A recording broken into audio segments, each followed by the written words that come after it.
তোমাদের আজকে দেখাই যে আমার ছাদ বাগানে কি কি গাছ আছে।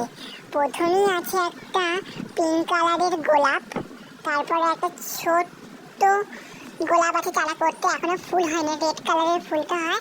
তারপরে আছে একটা এইটা একটা চারা তৈরি করতে দিয়েছি, এইটা হাজারি গোলাপ। তারপরে নয়নতারা দেখুন ঠিক মতো বড় হচ্ছে না, কেন জানিনি। তারপরে আর একটা, এগুলো সব কড়াইশুঁটি গাছ, দেখতে পাচ্ছেন কড়াইশুঁটি হয়েছে। তারপরে আছে আর একটা নয়নতারা গাছ আছে, কিন্তু এইটা একদমই গ্রোথ হয়নি ভালো। তারপরে আছে কসমস, দুটো কসমস বসিয়েছি, এইটা আর একটা আছে। এখানে যে জিনিয়া, এই দেখুন ডালিয়া, এই তিনটে গাঁদা খুব খুব ভালো হয়েছে। দেখুন এত সুন্দর সুন্দর ফুল হয়েছে, এত খুব বড় বড় ফুল হয়েছে এই তিনটে গাঁদা। এখানে দুটো গাঁদা দেওয়া হয়েছে, এগুলো বসিয়েছি। তারপরে আছে যে একটা চন্দ্রমল্লিকা, এই দেখুন চন্দ্রমল্লিকা দুটো আছে, এই দুটো চন্দ্রমল্লিকা। তারপরে আছে জবা ফুলটা দেখুন, এটা প্রচুর বড় ফুল হয়, এখানে কুড়ি হয়ে আছে।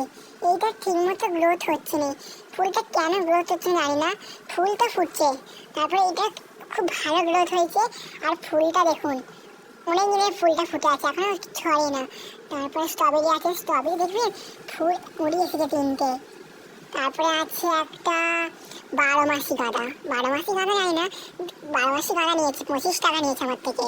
তারপরে নিয়েছে একটা বড় লঙ্কা গাছ, বড় লঙ্কাটা নাম নিয়েছে মাত্র 20 টাকা নিয়েছে। তারপরে একটা বড় ড্রাগন গাছ বসিয়েছি, বড় ড্রাগন গাছ দেখতে পাচ্ছেন, একটা বড় ড্রাগন গাছ। এই ড্রাগন গাছটা মানে ফল হয়নি, ফল হলে তোমাদেরকে দেখাবো। আর একটা আছে, এটা খুব ভালো মোটা।